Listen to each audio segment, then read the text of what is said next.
it doesn't.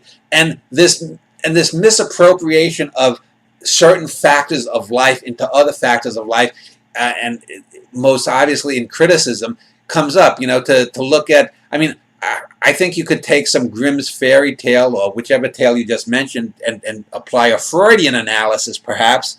But Marxist is kind of, it's just silly, and and these kinds of things I can only call when I can only use a term like silly. I talked about this woman that I knew years ago who's now a New Age con artist. Well, either she's evil or she's just insane, but to me it's just a silly pursuit. These people who are I was interviewing these Mormons, and it's a really terrific interview with these two guys talking about the history of Mormonism. But if you ask me myself about Mormonism, the lead angel that founded Mormonism was called Moroni, moron I moron. It seems almost like it's a joke. I even mentioned the relationship to Scientology.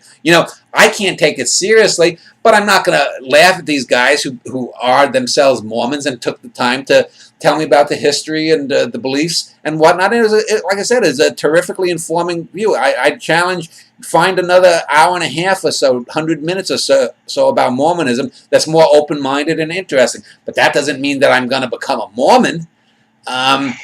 And, so you have to, I was edified to know about that, but I'm not going to believe the stuff that they believe, but people do this all the time. They do this in personal relationships. They do this in criticism. In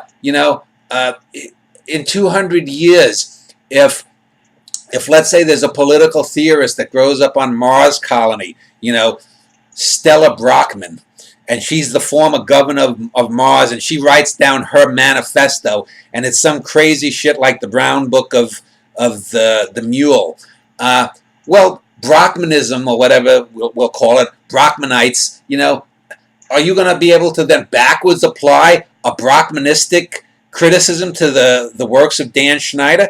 That would be kind of ridiculous, because the Brockmanism credo didn't exist.